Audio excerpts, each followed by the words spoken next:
بنارس میں رمضان میں افطار جب لوگ کرتے ہیں تو چنا کی گھگنی کھاتے ہیں، تو چنا کی گھگنی میں کبھی کبھی اوپر سے پیاز بھی ڈالی جاتی ہے. تو یہ مسئلہ آیا ایک مرتبہ، تو میں نے باقاعدہ خطبہ جمعہ میں بیان کیا کہ اگر آپ مغرب کی نماز پڑھنے مسجد میں آ رہے ہیں اور چنا کی گھگنی کھا کے آ رہے ہیں، اوپر سے کچا پیاز ڈالا ہوا ہے، تو اچھے طریقے سے کلی کر کے آئیے، کیونکہ کچا پیاز کھا کر کے آنے سے اللہ کے نبی نے منع کیا ہے.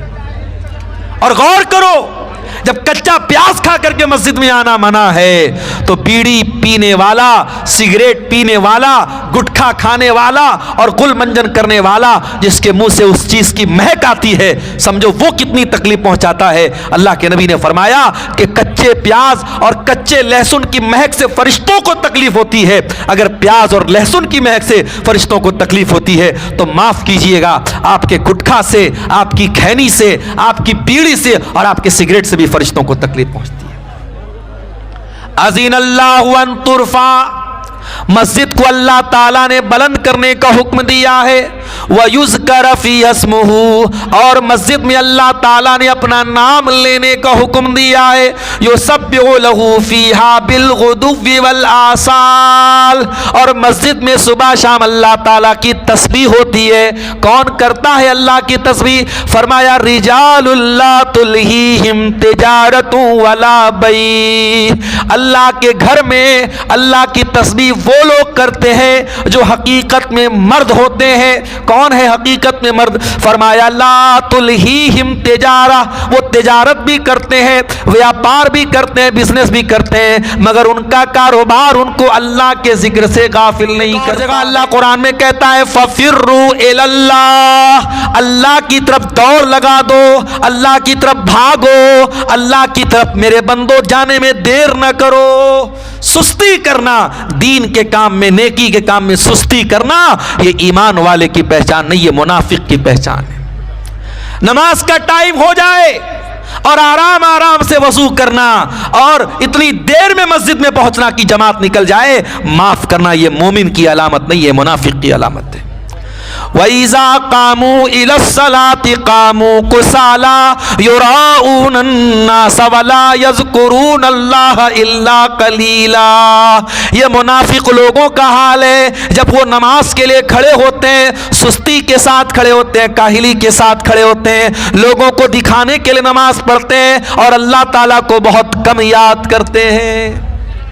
نماز بھی ایسے مت پڑھو جیسے احسان کرتے ہو، نماز پڑھو تو ڈھنگ سے پڑھو میرے پیارے ساتھی. اسی لیے اللہ قرآن میں جب مسجد کا ذکر کرتا ہے، آج پیر گنج والوں تم کو مسجد بنانے کا موقع ملا ہے، جلسے میں آنے والوں تمہیں موقع ملا ہے اللہ کے گھر میں حصہ لینے کا، اس کو اپنے حق میں غنیمت سمجھنا. ایک دور ایسا بھی آئے گا تم چاہو گے پیسہ خرچ کرنا. آج امریکہ جیسے ممالک میں دولت والے مسلمان، دولت ہے ان کے پاس، مگر ان کے پاس کوئی ایسی جگہ نہیں جہاں وہ پیسہ خرچ کر سکے. اللہ نہ کرے وہ دور آپ کے ملک میں بھی آ جائے، آپ مسجد بنانا چاہیں گے مگر مسجد نہیں بنا پائیں گے. آج کم سے کم آپ مسجد بنا سکتے ہیں، اللہ موقع دے رہا ہے. میرے پیارے ساتھیو اس موقع کو غنیمت سمجھنا. اللہ قرآن میں مسجد کا ذکر کرتے ہوئے کہتا ہے فی بیوت اذن اللہ ان ترفع، اللہ کے گھروں کو اللہ تعالیٰ نے بلند کرنے کا حکم دیا ہے. ابھی میں جمعہ پڑھایا تھا میں نے آج ہریش پور میں، تو وہاں ایک مدرسے میں چھوٹا موٹا پروگرام ہوا بچوں کے سامنے. تو ایک صاحب نے آ کر کے مسئلہ پوچھا، کہا مولوی صاحب ہمارے یہاں ہر چیز کا اعلان مسجد میں ہوتا ہے، بکری کھو گئی مسجد میں لاؤڈ اسپیکر میں اعلان ہو رہا ہے، بچہ گم ہو گیا مسجد میں اعلان ہو رہا ہے. مسجد کو اناؤنسمنٹ سینٹر مت بناؤ میرے پیارے ساتھی، مسجد کو اعلان کرنے کی جگہ مت بناؤ. نبی نے بددعا کی ہے کہ اگر کوئی آ کر کے مسجد میں اعلان کرتا ہے میرا سامان کھو گیا، اللہ کے نبی نے فرمایا اس کا سامان نہ ملے جو مسجد میں آ کے اعلان کرتا ہے. مسجد اللہ کے ذکر کی جگہ ہے، اس کو کاروبار کی جگہ، اس کو اعلان کی جگہ مت بناؤ میرے پیارے ساتھی. اللہ کہہ رہا ہے فی بیوت اذن اللہ ان ترفع، مسجد وہ گھر ہے اللہ تعالیٰ کا جس کو اللہ نے بلند کرنے کا حکم دیا ہے. بلند کا مطلب یہ نہیں کہ مسجد کی ہائٹ اونچی ہونی چاہیے، بلند کا مطلب یہ ہے مسجد میں کوئی ایسا کام نہ کیا جائے جو مسجد کی شان کے خلاف ہے. ارے کچا پیاز اور کچا لہسن کھا کر کے بھی مسجد میں آنے سے منع کیا گیا ہے۔ اللہ کے نبی نے فرمایا من اکلا من ہذہ الشجرہ، جو لہسن کھائے، کچا پیاز کھائے، جو کچا لہسن کھائے، جو گندنا کھائے، وہ کھا کر کے مسجد میں نہ آئے۔ بنارس میں رمضان میں افطار جب لوگ کرتے ہیں تو چنا کی گھگنی کھاتے ہیں، تو چنا کی گھگنی میں کبھی کبھی اوپر سے پیاز بھی ڈالی جاتی ہے۔ تو یہ مسئلہ آیا ایک مرتبہ، تو میں نے باقاعدہ خطبہ جمعہ میں بیان کیا کہ اگر آپ مغرب کی نماز پڑھنے مسجد میں آ رہے ہیں اور چنا کی گھگنی کھا کے آ رہے ہیں، اوپر سے کچا پیاز ڈالا ہوا ہے، تو اچھے طریقے سے کلی کر کے آئیے، کیونکہ کچا پیاز کھا کر کے آنے سے اللہ کے نبی نے منع کیا ہے۔ اور غور کرو، جب کچا پیاز کھا کر کے مسجد میں آنا منع ہے تو بیڑی پینے والا، سگریٹ پینے والا، گٹکھا کھانے والا اور گل منجن کرنے والا جس کے منہ سے اس چیز کی مہک آتی ہے، سمجھو وہ کتنی تکلیف پہنچاتا ہے۔ اللہ کے نبی نے فرمایا کہ کچے پیاز اور کچے لہسن کی مہک سے فرشتوں کو تکلیف ہوتی ہے۔ اگر پیاز اور لہسن کی مہک سے فرشتوں کو تکلیف ہوتی ہے تو معاف کیجئے گا، آپ کے گٹکھا سے، آپ کی کھینی سے، آپ کی بیڑی سے اور آپ کے سگریٹ سے بھی فرشتوں کو تکلیف پہنچتی ہے۔ اذن اللہ ان ترفع، مسجد کو اللہ تعالیٰ نے بلند کرنے کا حکم دیا ہے، وَيُذْكَرَ فِي اسْمُهُ، اور مسجد میں اللہ تعالیٰ نے اپنا نام لینے کا حکم دیا ہے، يُسَبِّحُ لَهُ فِيهَا بِالْغُدُوِّ وَالْآصَالِ، اور مسجد میں صبح شام اللہ تعالیٰ کی تسبیح ہوتی ہے۔ کون کرتا ہے اللہ کی تسبیح؟ فرمایا رِجَالُ اللَّهِ تُلْهِهِمْ تِجَارَةٌ وَلَا بَيْعٌ، اللہ کے گھر میں اللہ کی تسبیح وہ لوگ کرتے ہیں جو حقیقت میں مرد ہوتے ہیں۔ کون ہے حقیقت میں مرد؟ فرمایا لا تلہیہم تجارہ، وہ تجارت بھی کرتے ہیں، ویاپار بھی کرتے ہیں، بزنس بھی کرتے ہیں، مگر ان کا کاروبار ان کو اللہ کے ذکر سے غافل نہیں کرتا ہے۔ کاروبار کرو میرے پیارے ساتھیوں، بزنس کرو، اسلام تمہیں منع نہیں کرتا، مگر آپ کا کاروبار، آپ کا لین دین آپ کو اللہ کے ذکر سے نہ روکے، آپ کو نماز سے نہ روکے۔ اگر آپ کو واقعی میں اللہ کا ڈر ہے تو نماز کے ٹائم سارا کاروبار اور لین دین بند ہو جانا چاہیے، حی علی الصلاۃ کی آواز سننے کے بعد سب کچھ بند ہو جانا چاہیے۔ ابو بکر صدیق کو دیکھو میرے پیارے ساتھیوں، اللہ کے نبی اپنے صحابہ کے ساتھ بیٹھے ہوئے ہیں، آپ نے فرمایا من اصبح منکم صائما، تم میں سے آج کون روزہ رکھ کر کے آیا ہے؟ ابو بکر صدیق کہتے ہیں اللہ کے نبی میں روزہ رکھ کے آیا ہوں۔ آپ نے پوچھا من اطعم منکم اليوم مسکینا، آج تم میں سے کون ہے جس نے کسی مسکین کو کھانا کھلایا ہو؟ حضرت ابو بکر نے کہا اللہ کے نبی میں نے ایک مسکین کو کھانا بھی کھلایا ہے۔ آپ نے فرمایا من عاد منکم اليوم مریضا، کیا تم میں سے کوئی ایسا ہے جس نے کسی بیمار کی عیادت کی ہو، کسی مریض کی حال چال جا کر کے لیا ہو؟ ابو بکر صدیق کہتے ہیں اللہ کے نبی میں نے ایک بیمار کی عیادت بھی کی ہے۔ پھر نبی نے فرمایا من تبی منکم جنازتن، کیا کوئی ایسا بھی ہے جو کسی مسلمان کے جنازے میں شامل ہوا ہو؟ ابو بکر صدیق نے کہا اے اللہ کے نبی میں ایک مسلمان کے جنازے میں بھی گیا ہوں۔ نبی نیکیوں کا نام لیتے چلے جا رہے اور ابو بکر صدیق کا ہاتھ اٹھتا چلا جا رہا ہے، ہر چیز پر وہ کہتے میں نے بھی کیا ہے، میں نے بھی کیا ہے۔ اللہ کے نبی نے فرمایا اے ابو بکر یہ تمام نیکی کا کام اگر کسی ایک دن میں کوئی اکٹھا کرتا ہے تو یہ ساری نیکیاں اس کو ضرور جنت میں لے کر کے جائیں گی۔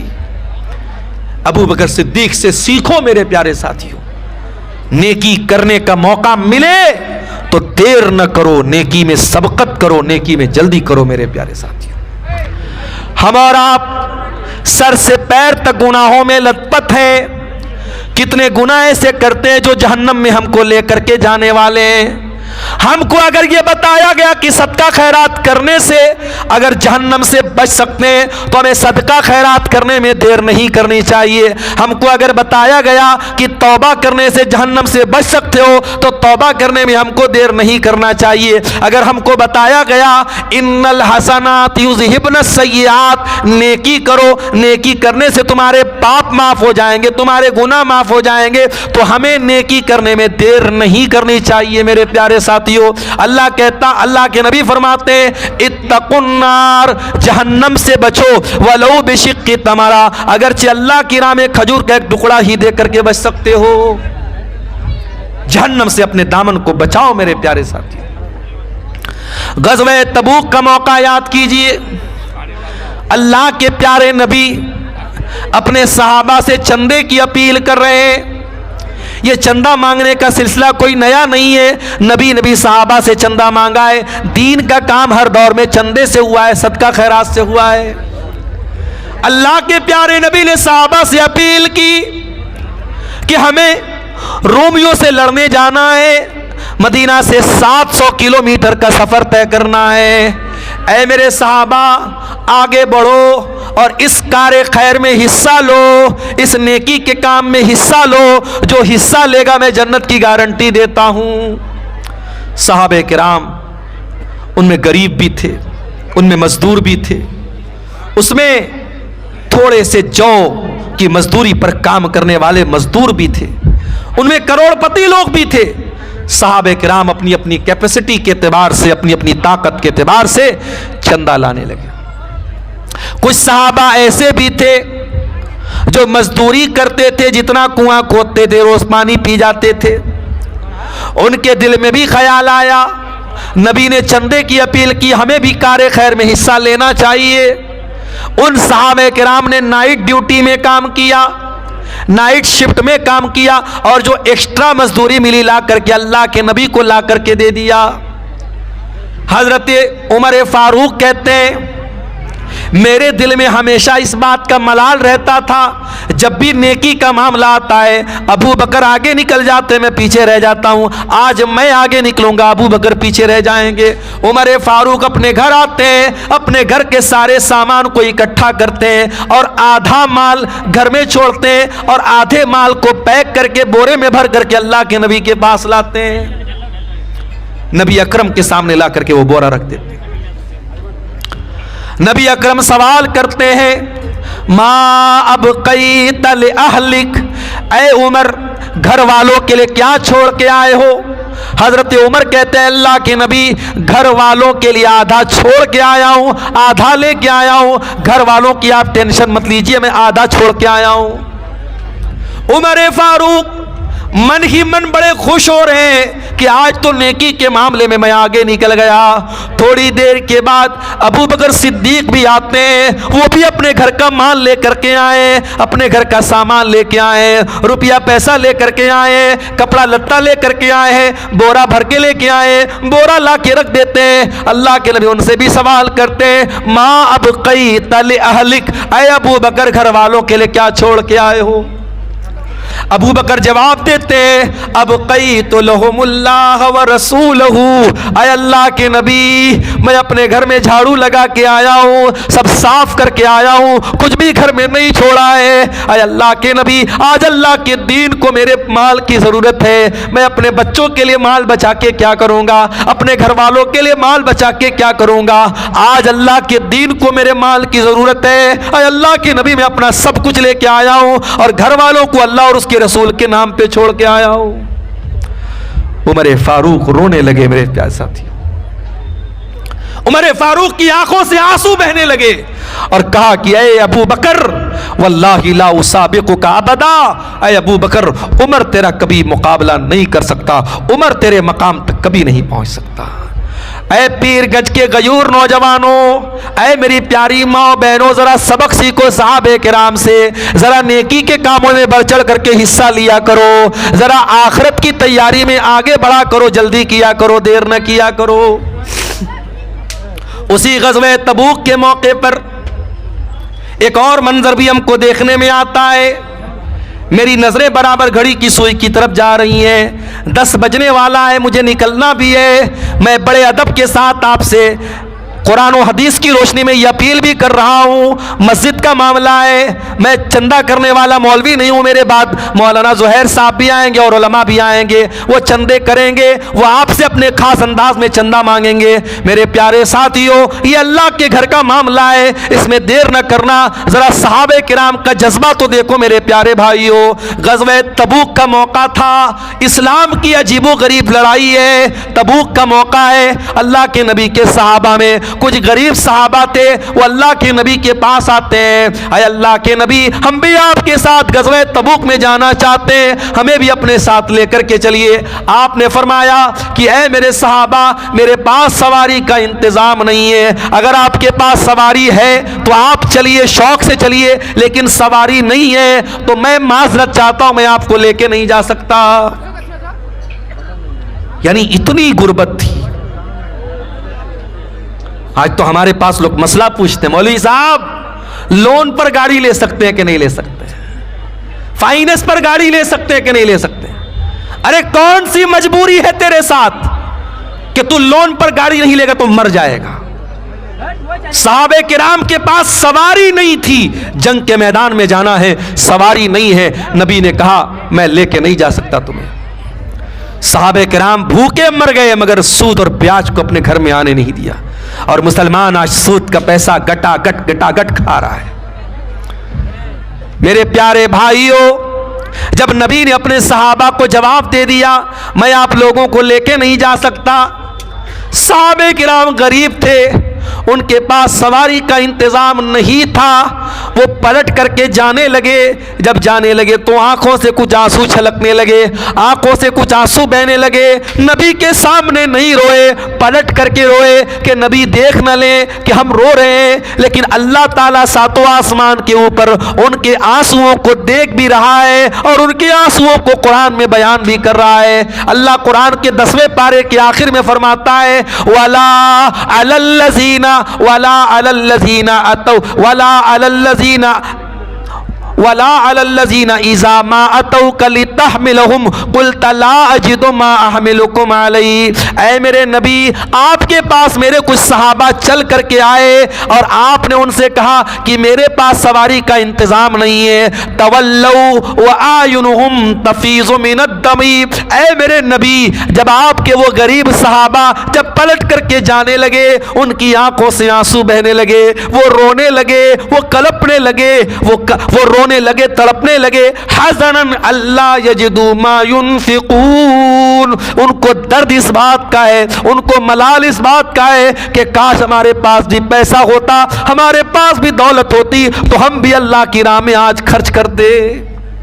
جن کے پاس دولت نہیں تھی وہ ملال کر کے رو رہے ہیں، اور آج مسلمان کا حال یہ ہے، اپنے ناجائز کاموں پر، اپنے حرام کاموں پر لاکھوں کی دولت اڑا دیتا ہے۔ میرے ساتھی، جنوری کے شروع میں میرا پروگرام تھا گجرات کے واپی شہر میں، اہل حدیث گھرانے کی کہ لڑکے کی شادی تھی اور واپی سے بارات گئی تھی ممبئی کے علاقے ممبرا میں۔ مجھے واپی کے لوگوں نے بتایا مولانا صاحب کم سے کم 1 لاکھ روپے کا پٹاخہ بجا دیا ہے اس بارات میں، اس لڑکے والوں نے 1 لاکھ روپے کا پٹاخہ اس بارات میں اس نے بجایا ہے۔ اور جب سمجھایا گیا تو کہا کہ لڑکوں کی خوشی تھی، بچوں کی خوشی تھی، جانے دو۔ جس قوم کی بچیاں آج غربت کی وجہ سے ان کی شادیاں نہ ہو رہی ہوں، ان کے قدم بہک رہے ہوں، ان کو نصرت جہاں سے نشا سنگھ بنانے کی تیاری ہو رہی ہو، ان کو مرتد کیا جا رہا ہو، جس قوم کے ٹیلنٹڈ بچے آج فیس نہ ہونے کی وجہ سے، پیسہ نہ ہونے کی وجہ سے اپنی پڑھائی پوری نہ کر پا رہے ہوں، اس قوم کا حال یہ ہے کہ شادی بیاہ میں بارات میں لاکھ لاکھ روپے کے پٹاخے بجا دیے جاتے ہیں، آتش بازی پر لاکھ روپے خرچ ہو جاتے ہیں۔ اتر پردیش کے سدھارتھ نگر میں اہل حدیث تو نہیں تھا وہ انسان، لیکن مسلمان تھا، شادی میں بارات میں اس نے 9 لاکھ روپے گڈیاں اڑا دی، نوٹ ہوا میں لہرا دیا، 9 لاکھ روپے اس نے ہوا میں لہرا دیے۔ میرے عزیزوں، صحابہ کرام کے پاس دولت نہیں تھی تو انہیں ملال ہوتا تھا کہ کاش ہمارے پاس پیسہ ہوتا اور ہم اللہ کی راہ میں خرچ کرتے، اور آج ہمارے پاس دولت ہے ہمارے حرام کاموں کے لیے۔ اسی کٹیہار میں کسی نے بتایا کہ میٹا اوزون نام کی ایک فرضی کمپنی میں 1 کروڑ روپیہ ایک انسان کا اسی کٹیہار کے علاقے میں ڈوب گیا۔ 1 کروڑ روپیہ اس نے حرام کی جگہ پہ لگا دیا جہاں اس کا پیسہ ڈوب گیا۔ لیکن 1 کروڑ روپیہ اگر آج مسجد میں، مدرسے میں یتیموں کی مدد کرنے کے لیے، غریبوں کی مدد کرنے کے لیے مانگا جائے تو میرے بھائیوں دل پر، کلیجے پر آری چلنے لگتی ہے۔ میرے عزیزوں معاف کیجئے گا، میرا لہجہ تلخ ہو سکتا ہے، مگر یہ کڑوی سچائی ہے کہ ہم اور آپ دنیا کی فلائٹ پکڑنے کے لیے جلدی کرتے ہیں، دنیا کی ٹرین پکڑنے کے لیے جلدی کرتے ہیں، مگر موت نام کی فلائٹ اور موت نام کی ٹرین جو کبھی بھی چھوٹ سکتی ہے، اس کے لیے میرے پیارے ساتھیوں ہم جلدی نہیں کرتے ہیں۔ اسی لیے اللہ قرآن کے 17ویں پارے کی پہلی آیت میں کہتا ہے اقترب للناس حسابهم وهم فی غفلۃ معرضون، اے لوگو تمہارے حساب کا ٹائم قریب آ گیا پھر بھی تم غفلت میں پڑے ہوئے ہو۔ میرے بھائیوں غفلت کی چادر کو اتار کے پھینک دو، اللہ کے واسطے اپنے آپ کو تھوڑا چاق و چوبند کرو، تھوڑا اپنے آپ کو سستی سے نکال کر کے چستی اپنے اندر پیدا کرو۔ جہاں دین کا معاملہ ہے، جہاں اللہ کی راہ میں کچھ کرنے کا معاملہ ہے۔ ابھی جھارکھنڈ کے ایک شہر برہیٹ میں پروگرام ہونے والا ہے، اسی مہینے کی 21-22 تاریخ کو پروگرام ہے، بہت بڑا پروگرام ہوتا ہے، پورے جھارکھنڈ میں شاید اتنا بڑا پروگرام نہ ہوتا ہو۔ وہاں کے ایک نوجوان نے جو شاید ممبئی یا پونے میں کہیں پڑھائی کرتا ہے، اس نوجوان نے مجھے میسج کیا کہ مولانا صاحب برہیٹ میں آپ جا رہے ہیں، ذرا آپ کچھ چیزیں میں بتا رہا ہوں، ذرا اس پر آپ توجہ دیجئے گا۔ میں نے پوچھا بتاؤ کیا بات ہے؟ اس نے کہا مولانا صاحب رات میں ہونے والے جھارکھنڈ کے اندر یہ جلسے بہت ساری برائیوں کا سبب بن رہے ہیں، بہت سارے زنا کے واقعات ہو رہے ہیں، ان جلسوں کے پیچھے رات کے اس سناٹے میں بڑے بدکاریاں اور